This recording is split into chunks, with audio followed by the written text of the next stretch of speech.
कि गलत मार्क कर दिया, तुमसे बड़ा बेवकूफ नहीं है साला कोई दुनिया में। From a point P to tangents P and PB are drawn to the hyperbola.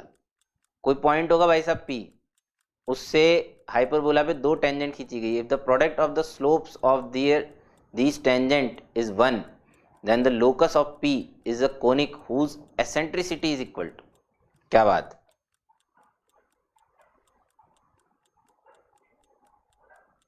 ट्रिको धोखा दे गई। होता है इस प्राजी, ऐसा कुछ नहीं। मेरा मानना यह है कि आप जिस समय जो चैप्टर पढ़ रहे हैं उस समय कंसंट्रेशन सिर्फ उसी चैप्टर पे होना चाहिए।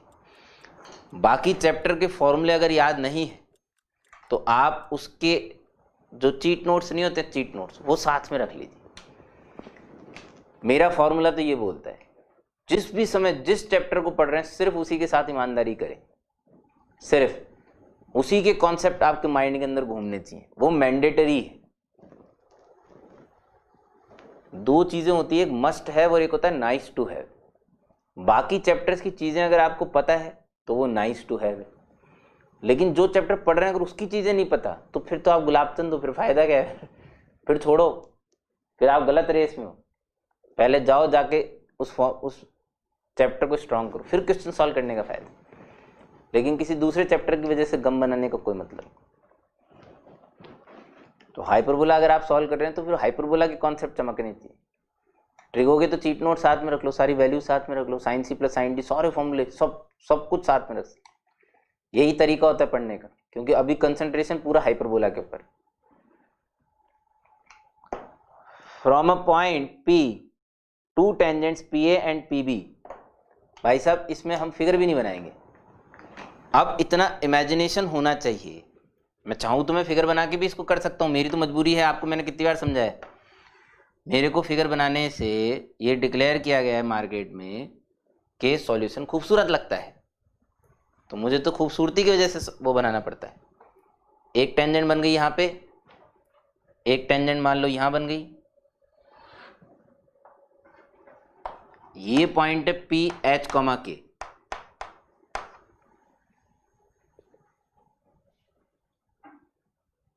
ठीक है, यहां से बनाई गई टेंजेंट्स।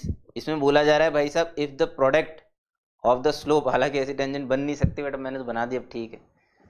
एक्चुअल में स्लोप्स का प्रोडक्ट 1 कब होता है, जब दोनों टेंजेंट्स के जो स्लोप है या दोनों टेंजेंट्स जो है वो एक्स एक्सिस से कॉम्प्लीमेंट्री एंगल बनाए, कॉम्प्लीमेंट्री, तब प्रोडक्ट 1 होता है। तो एक तो मैंने ऑप्टिक्स बना दिया है, एक थीटा और एक 90 - थीटा, दोनों एक्यूट बनने चाहिए थे। कोई बात नहीं, चलो बना दिया, क्या फर्क पड़ता है। रेक्टेंगुलर हाइपरबोला बनेगा, हैं? बिल्कुल सही, बिल्कुल सही। कुछ नहीं, एकदम प्रोसीजर ना, क्वेश्चन पढ़ते पढ़ते ना आपके दिमाग के अंदर क्लिक कर जाना चाहिए। क्या करोगे, y = mx + -√√m² -b²। एक m स्लोप की टेंजेंट बना दी, इसे h, k से सप्लाई h, k सेटिस्फाई करा दिया, h² - a² times m² -2hkm + k² + b² = 0।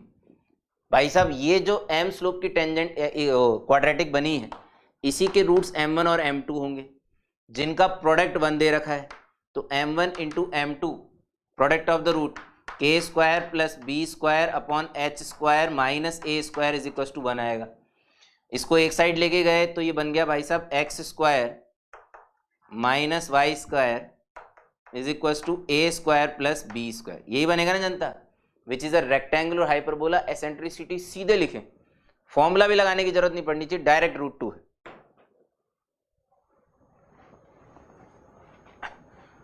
इसकी बात तो फॉर्मूला भी नहीं लगाना चाहिए, because it's a rectangular hyperbola, answer is √2। Eccentricity तो पूछिए मेरे से।